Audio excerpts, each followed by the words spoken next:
So, have you heard the whispers about this mysterious new AI image editor from Google? It's a tool that is so powerful, so intuitive, that it has the entire creative world buzzing. Today, we're going to peel back the layers on this project that started out as a complete secret and is now shaking up, well, everything we thought we knew about editing photos. All right, let's just dive right in, because the story of how this thing appeared is almost as interesting as what it can do. See, it didn't launch with some big press conference or a fancy announcement. It just kinda showed up. I want you to imagine this for a second. On these competitive leaderboards where all the big AI models go to battle it out for supremacy, a brand new, totally unannounced contender just starts quietly climbing the ranks and dominating. And the experts? They were just stunned because nobody had a clue where it came from or who even made it. Yeah, on platforms like LM Arena, which is basically an anonymous fight club for AI models, this unknown challenger was just consistently beating well-known competitors from all the major tech companies. It was a complete ghost.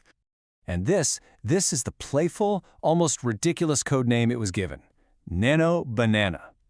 Immediately, the internet just lit up with speculation, and pretty strong rumors started pointing to it being a secret, next-generation project from deep inside the labs at Google. So what is it really? Well, it's not just another image generator. Its official name is Gemini 2.5 Flash Image, and it's an intelligent editor. Its whole superpower is understanding your typed commands like you're just talking to a human designer to perform incredibly complex edits. So, the mystery was solved, but that just opened up an even bigger question. Why all the hype? What does this tool actually do that caused such an earthquake in the creative community? Let's break down the capabilities that got everybody talking.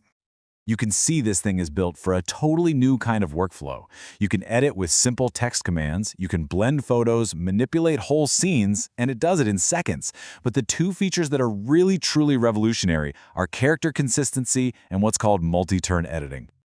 And this right here, this brings us to the holy grail of AI creation: character consistency. You know how for years, if you generated a person with AI, you could never, ever reliably create them again? Well, Nano Banana changes that.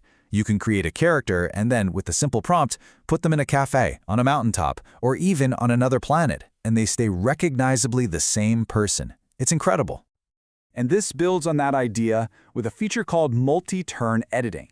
It basically means you can have a conversation with the AI. You could start with a picture of an empty room and say, okay, paint the walls blue. Then, in the next prompt, now add a modern bookshelf. And then, put a plant on that shelf. The AI remembers every single step, which lets you build up a really complex scene piece by piece without ever having to start over.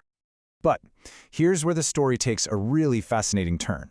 For all of its mind-bending power, users pretty quickly discovered that the tool has some surprisingly basic, almost comical limitations. So you might be wondering, with all this advanced, futuristic capability, can it handle the most fundamental, basic editing task there is? You know, a simple, straightforward crop. The answer, as reported by journalists and just countless users online, is a big, resounding no. You heard that right. When you ask it to crop an image, the AI itself tells you it can't do it. It's just a truly bizarre blind spot for such a powerful piece of tech. And the quirks don't stop there. Users have reported all the common AI problems. Distorted hands, weird text, and, as one Reddit user put it, sometimes it doesn't do exactly what you want. So yeah, it's a powerful tool, but it is clearly not perfect. At least not yet. So, when you consider its incredible strengths and its really strange weaknesses, what does a tool like this actually mean for designers, for marketers, for creators? How does it really change the job itself? You can really see the shift in the creative process right here. Traditionally, generation relied on personal experience, and the whole process involved tons of manual revisions. But now, with an AI-supported workflow, the tool generates the creative options, it gives you real-time feedback, and it just dramatically speeds up how quickly you can try new ideas. So what this really means is that the job isn't disappearing, it's evolving. Professionals are spending way less time on all the tedious technical stuff and a lot more time on high-level strategy, on creative direction, and, on crafting the perfect prompts to guide the AI. They're becoming creative directors. And this new way of working is a total game changer for specific fields. Think about it. Marketers can A/B test dozens of ad visuals in minutes. E-commerce brands can take one single product shot and place it in hundreds of different lifestyle scenes. And social media creators, they can finally build consistent AI characters and virtual influencers.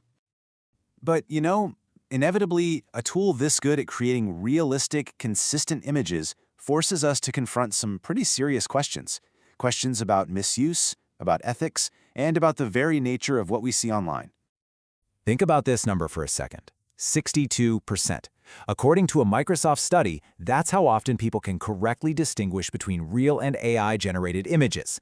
62. That's barely better than flipping a coin. And get this, that was before a tool this powerful and consistent ever existed. And this incredible ability to create consistent deepfakes, placing the same AI person in all these different scenarios, it creates this really deep sense of unease. A journalist at PC Gamer captured this feeling perfectly with this quote, highlighting that kind of existential dread that a tool this good at counterfeiting can create. So what's the defense against this? Well, it really comes down to this central conflict. On one side, you've got these massive threats, deepfakes, misinformation. And on the other, you have the safeguards Google has built in. Content filters to block harmful requests, a visible watermark on everything it makes, and an invisible digital watermark called SynthID to trace an image's origin. And all of this leaves us with a final, provocative question that really gets to the heart of it all. Is Nano Banana a revolutionary creative partner, something designed to unlock human potential? Or is it a perfect counterfeiter, a tool that will blur the line between what's real and what's fake forever?